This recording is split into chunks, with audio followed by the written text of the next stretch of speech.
아멘. 주의 이름으로 축복합니다. 천국 갑시다. 천국에서 만납시다. 가수 최희준 씨가 부른 하숙생 노래 알죠? 인생은 나그네 길.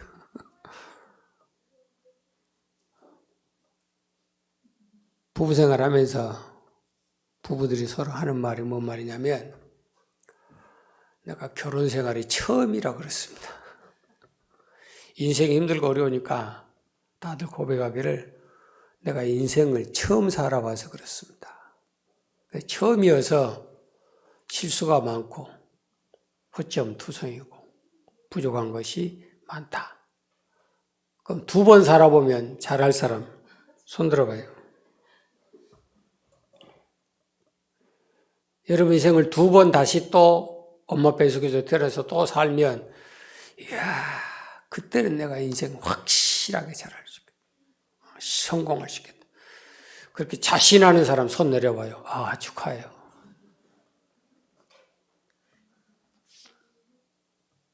인생은 원래 힘들어. 여러분, 비단길, 꽃길, 금가루가 막 쫙 뿌려지면서. 우리 젊은이들 아마 그렇게 생각할 것 같아. 그치? 젊은이들. 나는 우리 부모처럼 안 살 거야. 부모는 다 쓰러져가는 초가집에 살아도 나는 그래도 아주 거대한 집에 살 거야. 부모는 그냥 그 조그마한 거 소형차 타고 다녀도 나는 벤츠를 타고 다닐 거야.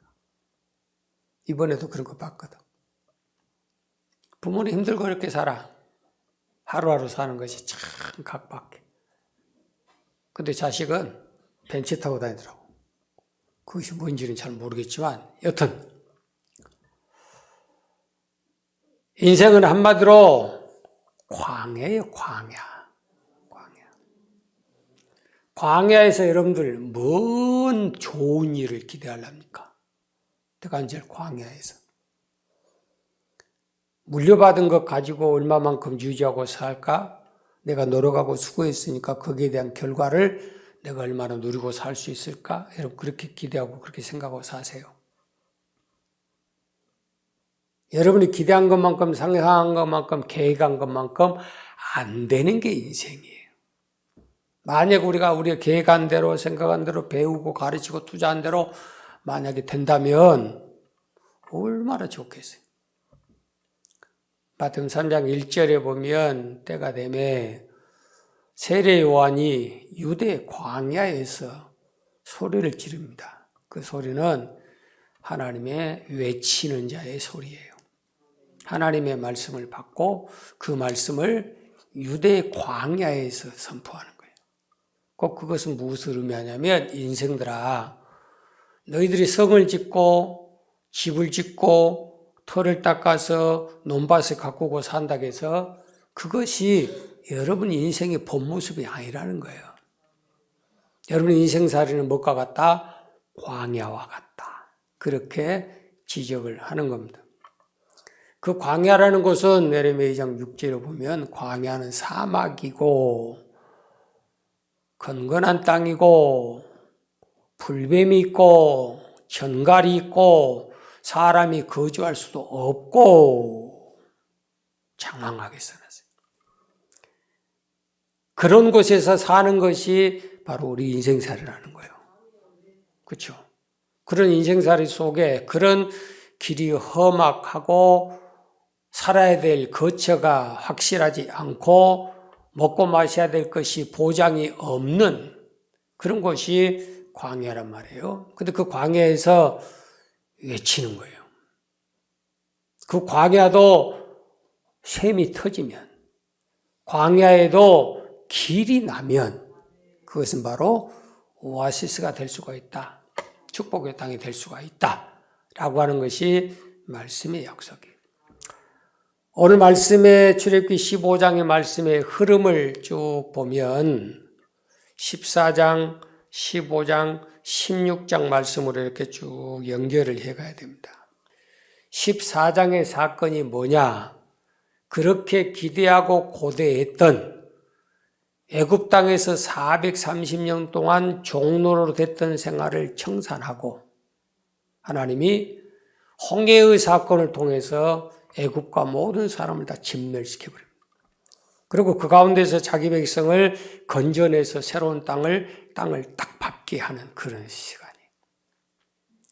그러자 15장 1절에 와서 모세와 모든 백성이 예가 없어요. 모세와 모든 백성들이 하나님의 이름을 부르기 시작합니다. 야, 애굽의 10개의 그런 우상보다도 우리가 믿는 여호와가 참 하나님이다. 그 이름을 송축해라. 그의 하신 일을 송축해라. 홍해를 가르신 일을 찬양해라. 그 가운데서 길 가운데 걷게 하신 하나님을 경배해라. 소리를 지르. 그러면서 지나오니까 20절 이하에 보면 선지자 미리암이 모세의 누나가 모든 여자들을 다 모았어요.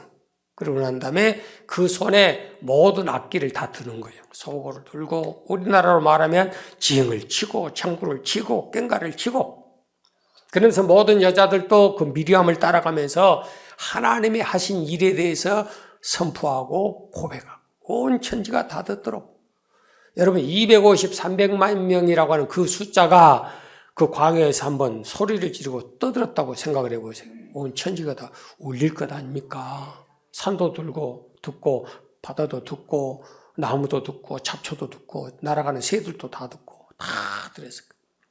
그렇게 열심히 했는데 문제는 자기들이 지금 발을 밟는 그곳이 어디냐? 자, 22절 시작. 모세가 홍해에서 이스라엘을 인도하며 그들이 나와서 수르 광야에 들어가. 아멘. 어디에 도착해요? 수르라고 하는 광야, 사막이에요. 여러분 사막이라고 하는 광야라고 하는 그 장소를 우리가 발을 디딜 때 그곳이 과연 젖과 꿀이 흐르겠느냐. 여러분이 집을 지을 수 있을 만한 그런 삶의 터전이겠느냐. 거기에서 자식을 낳고 대를 이어가면서 살 수 있는 그런 상황이겠느냐. 여러분 기대하면 안 된단 말이에요. 그래서 방금 하숙생의 노래는 인생은 나그네라는 거예요. 그래서 성경도 우리에게 인생사라는 것은 나그네요 행인 같은 너희를 권하노니. 알았어요? 언제부터 네가 주인 행세했고 언제부터 네가 왕노릇했냐? 찬양이잖아요. 우리는 종인데 우리는 청직인데 우리는 나그네인데 우리는 한순간 살다가 70 건강하면 80 살다가 다 지나갈 광야의 세월을 지나갈 그런 사람들인데 왜 거기에 안주하려고 그렇게 목숨을 걸고 사냐. 지금 그 노래도 우리가 부르고 있잖아요. 수르 광야에 들어왔어요. 그 수르 광야라고 하는 그런 위치적인 현실적인 모습도 힘드는데 그 길을 22절 사흘길을 행했더라. 그래서 사흘길을. 사흘길을 걸을 때 하나님께서 그 이스라엘 백성들에게 빈손으로 나오지 않게 했어요. 자기가 가지고 있는 금은 보화를 다 챙겼지요. 모든 가축들을 다 끌고 오지요. 물은 바리바리 쌓고 오지요. 떡도 막 바리바리 구고 삶고 튀겨가지고 가지고 오지요. 그런데 3일 지나니까 다 없어져 버려요. 그동안 부모들이 그렇게 먹지도 마시도 쓰지도 못하고 쌓아놨던 걸 자식한테 보니까 그 자식에 대해서 그것을 유지하고 사는 사람들이 거의 없잖아요. 한 바퀴 돌면 다 사라져버리죠. 사흘길을 걸어갔는데 세 번째 물을 얻지 못했더라. 그렇게 말씀해요. 따라합니다. 과거는 원래 그래. 그렇게 인정하고 사는 것이 여러분 행복의 조건이에요. 알았어요? 우리가 어떤 기적을 원하는 거예요. 그 광야에서 하나님께서 갑자기 그냥 물을 막 팡 쏟아내서 로또 복권에 당첨돼가지고 1조 3천억이 당첨되거든요. 하나님께서 갑자기 눈 한번 딱 떴다 감았다 뜨니까 내 앞에 있는 그 에베레스트 같은 그 높은 산들이 쫙 차가 깨가지고 그냥 대로가 쫙 아우토반. 막 원하는 대로 밟아버려도 괜찮은 그런 곳이 나오겠어요. 어느 할머니가 그랬다잖아요. 새벽마다 새벽에 들어가는데 산을 2개를 넘어서 가는 거예요. 2개를. 옛날엔 다 그렇게 믿음 생활을 했어요. 지금이야 차 안 가면 안 와버리지만 그때는 다 걸어 다녔어요. 그래가지고 새벽마다 나와가지고 하나님 앞에 기도하는 거. 하나님, 나 새벽기도 나와야 되는데요. 저는 뭐 산 때문에 못 오겠으니까 저 산을 싹 없애주시옵소서. 믿습니다. 감사합니다. 감사하고 이심이라고 기도합니다. 딱 나와서 보니까 산이 있길래 내가 그럴 줄 알았다. 그러면 평생을 놓고 기도했어요. 산 2개 없애주라고. 근데 하나님께서 그렇게 산을 싹 없애줘가지고 막 데리고 나가지고 걸어오는데 2시간 걸릴 걸 2분 만에 오게 합니까? 그런 기대 상상하지 말아요. 하나님은 그런 요행주의가 아니에요. 그런 복권주의가 아니에요. 우리가 기도만 하면, 우리가 어떤 상황만 되면 하나님께서 우리 인생길을 그냥 확 바꿔줘가지고, 맞아, 하나님 이런 분이야. 막 그렇고 땅치고 통곡할 그런 하나님 아니에요. 하나님의 인격이죠. 하나님도 생각이 있고, 계획이 있고, 행함이 있고. 우리도 마찬가지. 어떤 일 하나 하기 위해서는 그것을 가지고 세심하게 관찰하고, 계획하고, 예산하고, 그러고 난 다음에 결정을 하잖아요. 마찬가지예요. 그런 광야 생활을 살다가 보니까 너무 힘들고 어려워. 물이 없어. 그러니까 결국 그들 생활로 해서 나온 게 뭐냐면 24절에 나온 거예요. 22절에 마라에 이르렀더니 그 물이 써서 마시지 못하겠으므로 그 이름을 말하더라 하였더라. 시작. 백성이 모세를 대하여 원망하여 가로되 우리가 무엇을 마실까 하매 아멘. 자, 광야예요. 그들이 원하는 물을 찾았어요. 물이 있기는 있어요. 그게 생복의 조건인 줄 알고 찾았어요. 그걸 마셨어요. 그때 마시고 보니까 물이 써서 마시지를 못하는 거예요. 그럴 때 어떻게 하시겠습니까? 그 말이에요. 여러분이 기대한 것에 기대가 미치지 못하게 되면 여러분 어떻게 하실 거냐고요. 예수 믿으면 잘 됩니다. 교회 오시면 잘 됩니다. 병고 고칩니다. 사업도 잘 됩니다. 자녀들도 잘 됩니다. 그래서 왔는데 그렇게 안 되면 여러분 어떻게 하실 거예요? 결국 나오는 것은 4절 말씀 봐요. 백성이 모세를 대하여 뭐 했더라? 원망했더라. 자, 16장으로 가볼까요? 1절에서 이스라엘 자손의 온 회중이 엘림에서 떠나 엘림과 시내산 사이 신광야에 이르느니 밑줄. 지금 22절에서는 수르광야. 그렇죠? 두 번째 16장 1절에서는 신광야. 장소가 달라요. 수르광야를 지나고 난 다음에 보니까 또 하나가 또 기다리는데 또 광야 하나가 또 와. 이게 예레미야 17장 6절이에요. 여러분 광야라고 하는 것은 사막의 떨그나무 같은 인생들이어서 오늘 지나면 내일은 잘 되겠지. 어제는 고생했으니까 오늘은 잘 되겠지. 내 대는 힘들고 어렵게 살았으니까 우리 자식들의 그런 생활은 그래도 형통하고 잘 먹고 잘 살겠지라고 하는 기대가 있는데 장래의 좋은 것을 기대할 수 없는 것이 광야다. 막걸리 한 잔 노래 알잖아요. 우리 부모 사는 거 보니까 우리 아버지 평생토록 황소같이 일만 하더라. 그런데 결국은 그 인생살이 다 살고 결론을 보니까 뭐더라? 남는 게 하나도 없다고 하잖아요. 죽을 고생만 하고 매일처럼 고생만 하고 결국은 뭐예요? 남는 게 없어. 오늘 새벽에도 기도하면서 여러분 가운데 한 분을 떠오르게 만들고 기독해요. 그걸 가지고 열심히 하나님 앞에 기도하는데 새벽 눈 딱 떠서 저녁까지 단 하루도 쉴 새 없이 돌아가는 그 생활의 패턴을 하나님 내게 이렇게 깨닫게 하시고 기독해 하십니다.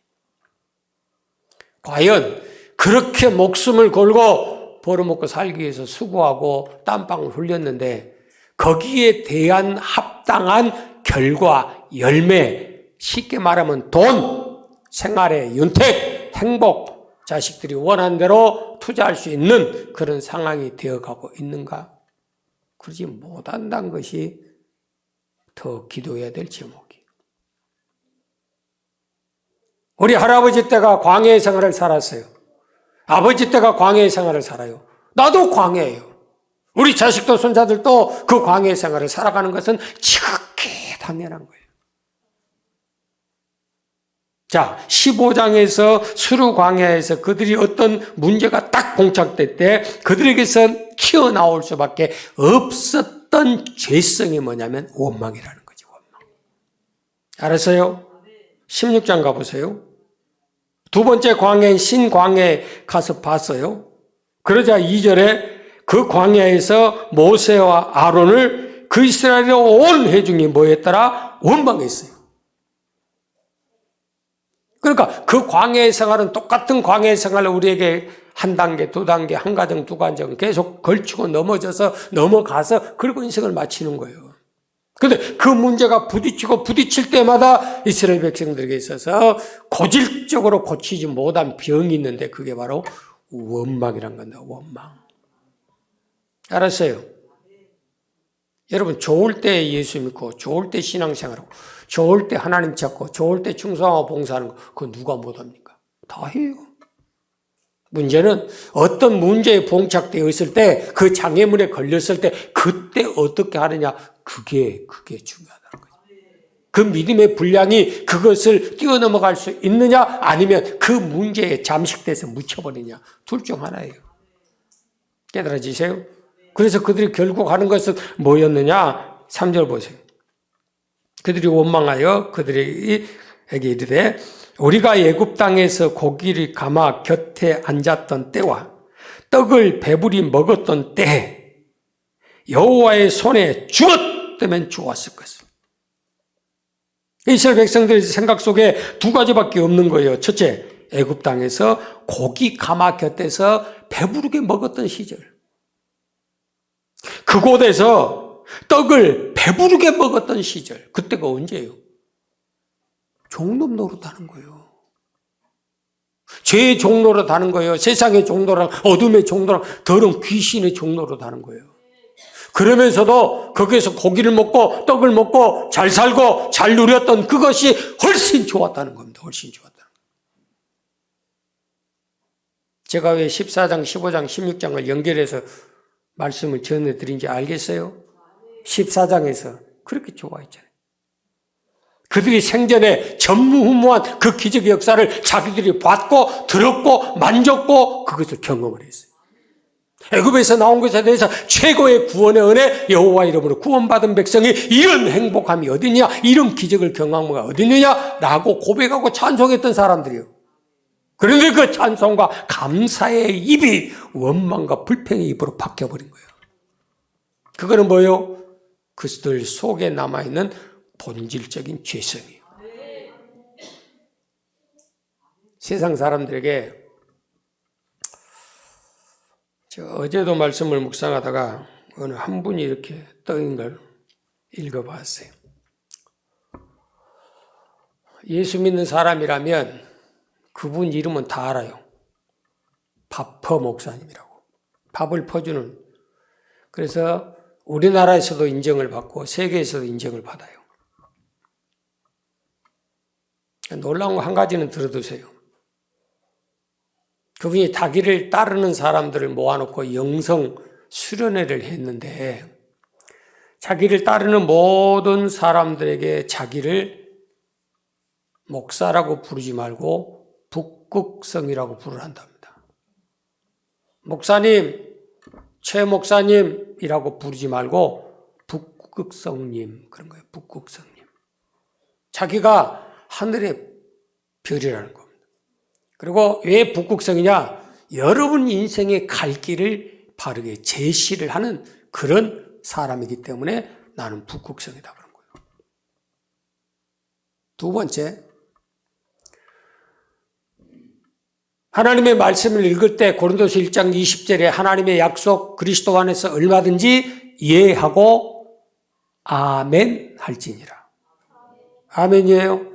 그런데 그 그 모임에서 최 목사님이 간증할 때마다 아하라고 대답하라는 거예요. 그 교회는 아멘이 없어요. 아하가 있어요. 아하가 뭐냐라고 물어보니까 아멘과 할렐루야를 합쳐서 아하 그런다는 거예요. 그 말도 틀렸잖아. 그러려면 아할 그래야지. 근데 왜 아할이라고 안 하고 아하라고 하는 거야. 수련회를 했는데 그 기간 동안에 성경책 한 사람도 못 가지고 오게 하고 하나도 필기하지 못하게 하고 성경 말씀은 한 구절도 없고 자기 연애하던 시절 밥 퍼주면서 고생했던 시절 지금 이렇게 된 과정 그 얘기만 하다가 수련회가 끝났다는 거예요. 여러분들이 명심하셔야 돼. 사회주의 운동, 공산주의 운동 하는 인간들은 복음의 은혜를 소멸시켜버려요.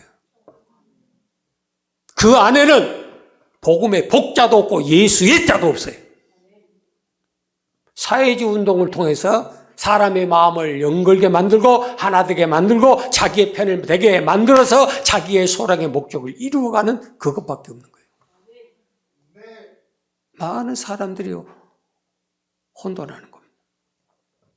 믿음을 떠나면 미혹해하는 영과 귀신의 가르침을 좇는다. 디모데 4장 1절에 말씀하는 것처럼 수많은 사람들이 미혹의 영에 빠지는 거예요. 귀신의 가르침에 빠지는 거예요. 이번에 제가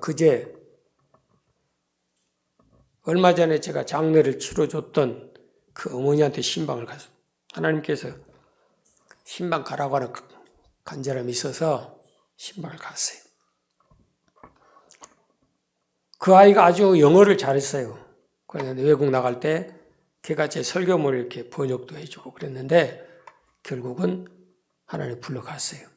그 어머니 이제 혼자 남았는데 이번에 가라는 감동을 받고 가서 이렇게 잠깐 말씀을 나누는데 목사님 우리 건물 위에가 신천지예요 그러더라고요.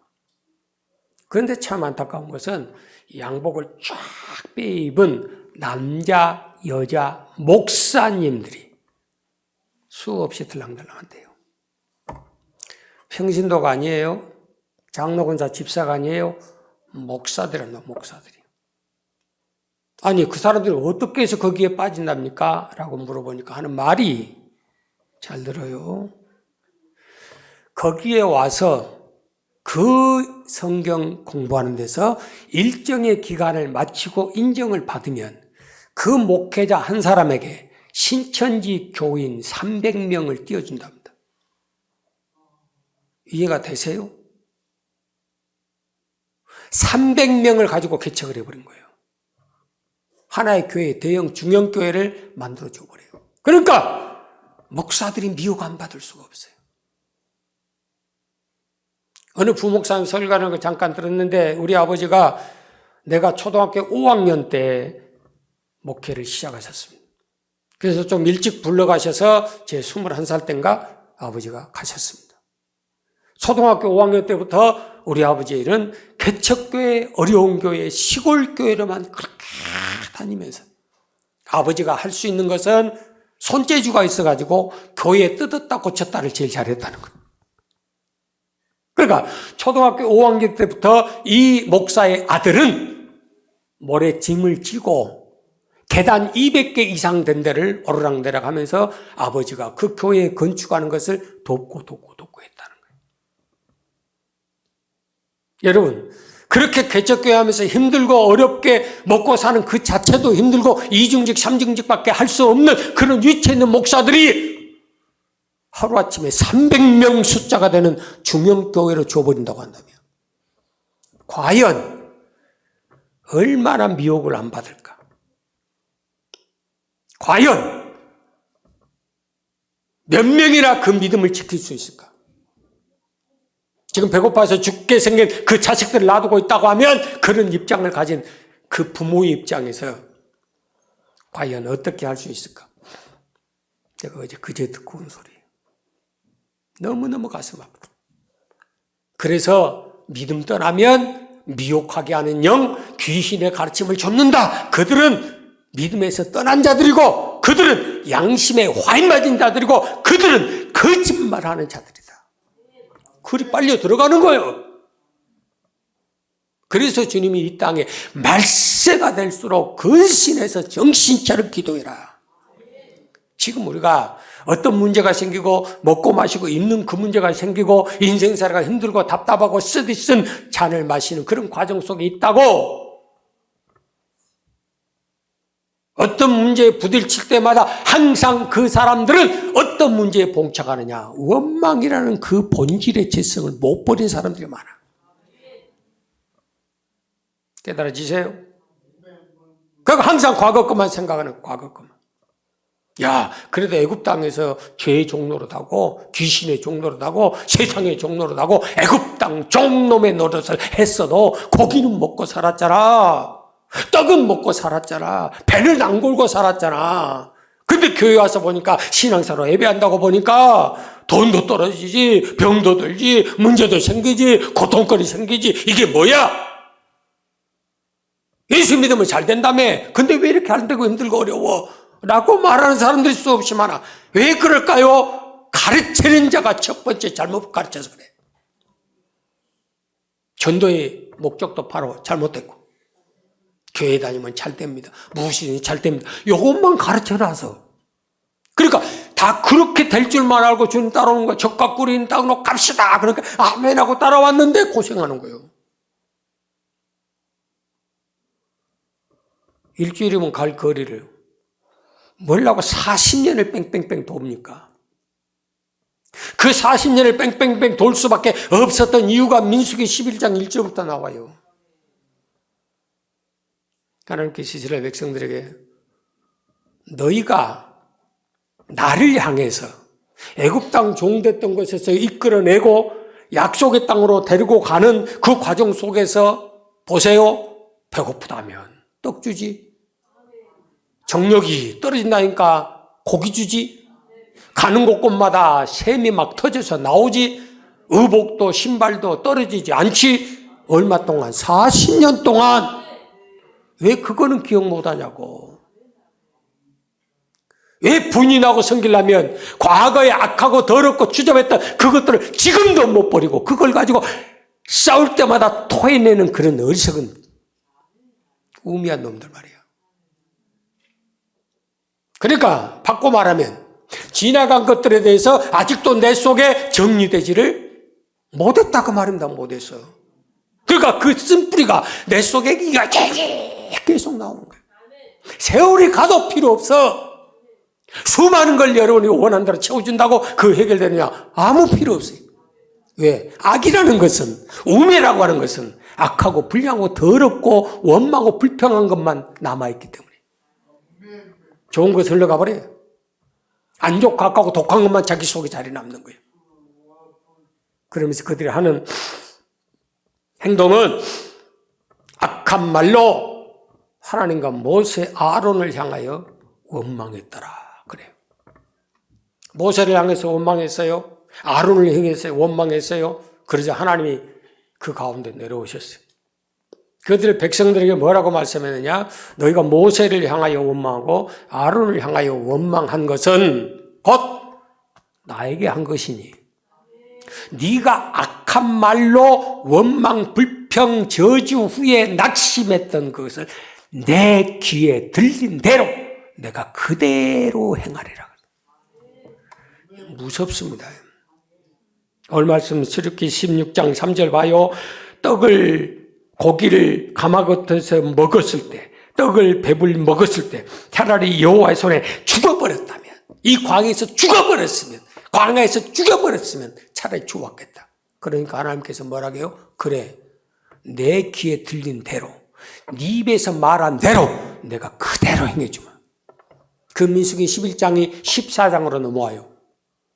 14장에 넘어와서 하나님이 그 이스라엘 백성들에게 너희는 이 광야에서 살아남지 못하고 한 명도 남기지 않고 다 죽여버리라. 31절부터. 우리가 왜 죽어야 됩니까? 애굽 땅에서 이끌어낼 때 나 죽이려고 댓글로 나왔습니까? 여러분 예수 믿게 한 것을 하나님이 여러분을 망하게 하고 지옥 가도록 하기 위해서 여러분 예수 믿게 합니까? 아니잖아. 맞아요, 틀려요. 근데 그들이 나와서 그 광야의 생활 속에서 하나님께 잘못한 게 무엇이어서 그러냐고, 왜 나만 데리고 그러냐고 소리를 질렀어요. 그때 하나님의 음성이 너희가 나를 향하여 원망한 소리대로.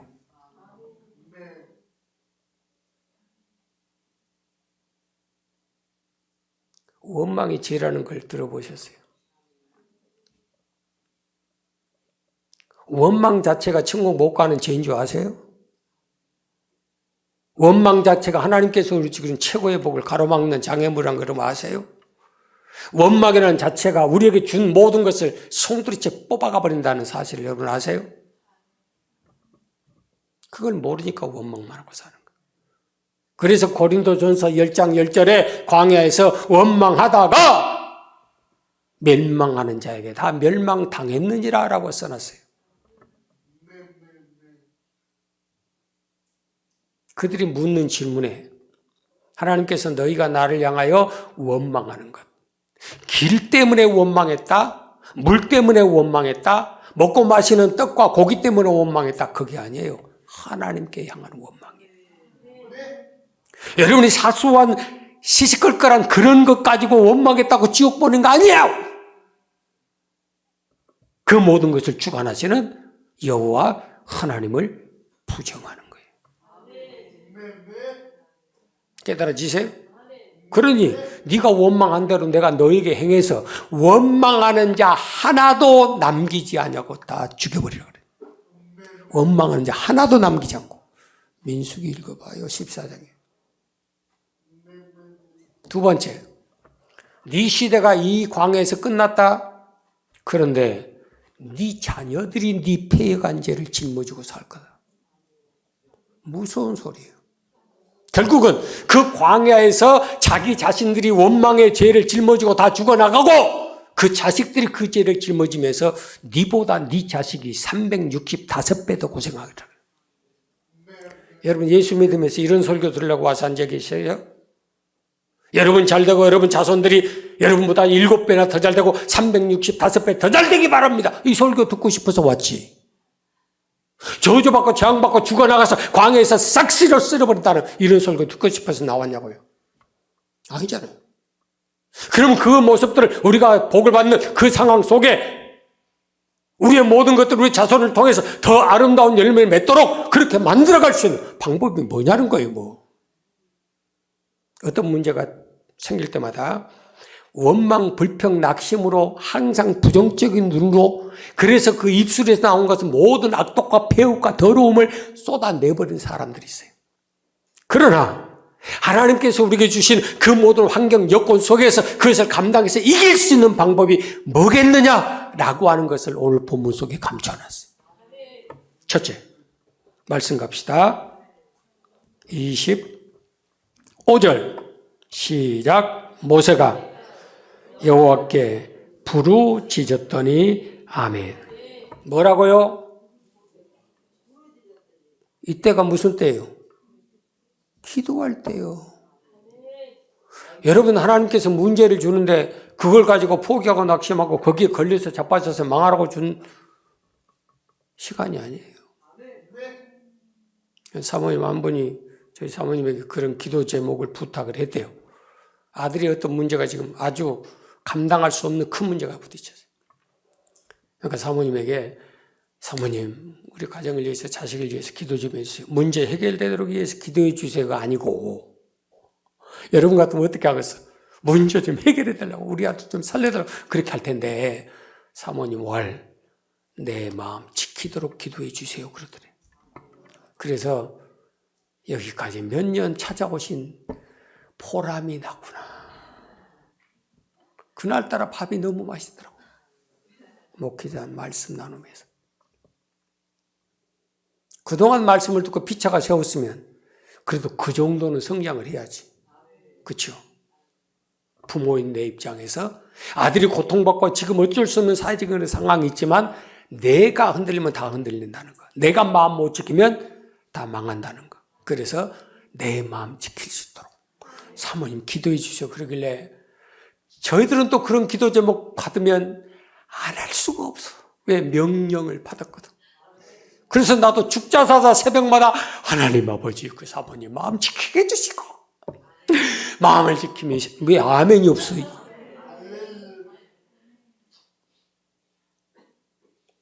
야고보서 5장 가서 말씀 봐요. 우리 인생살이는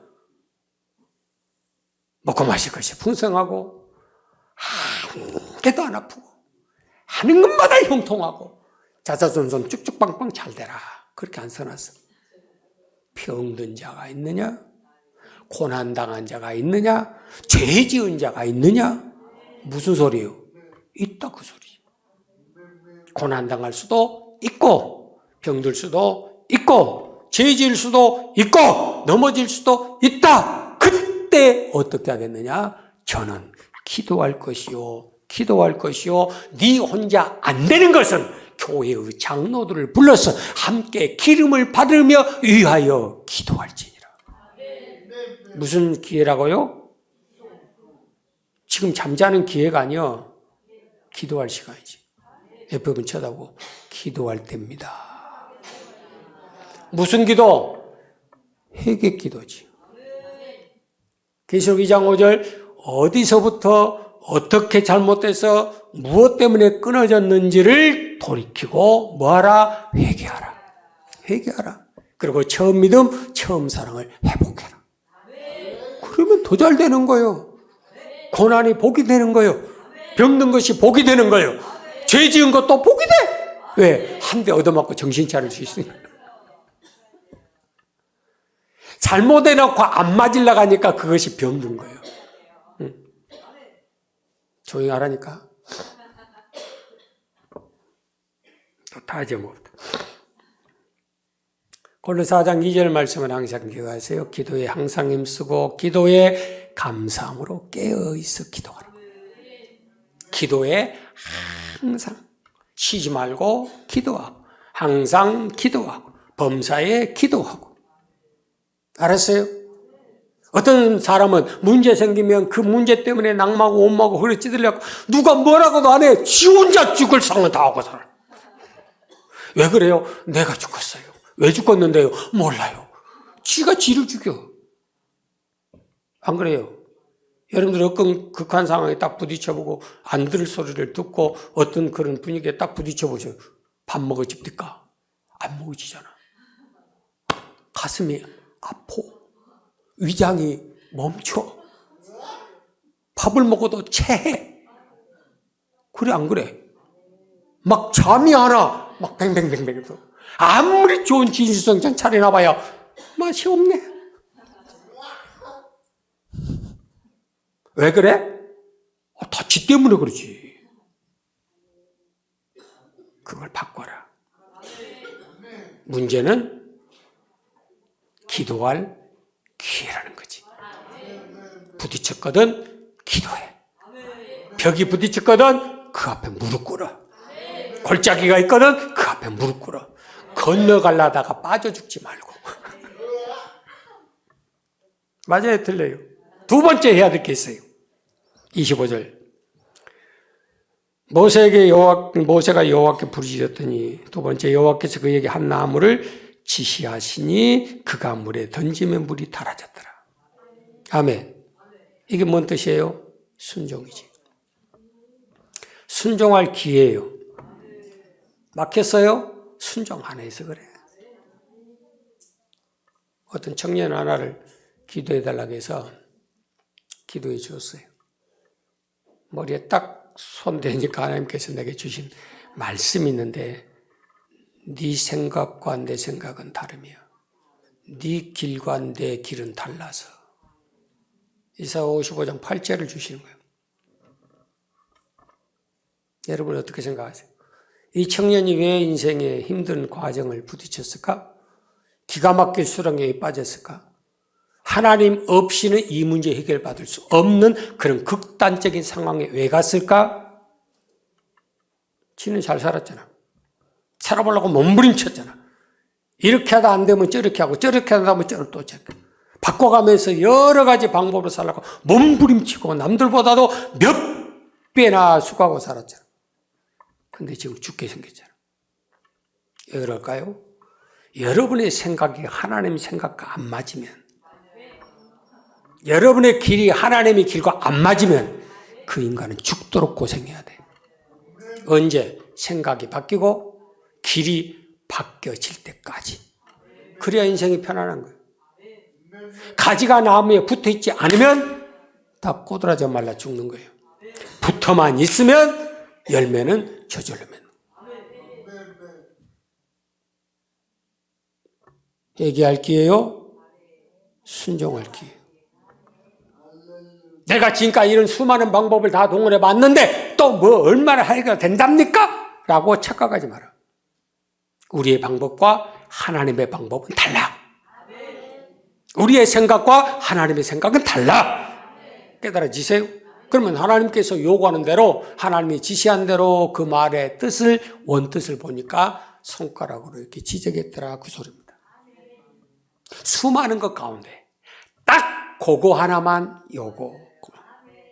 그러니까 우리 열받아 버려.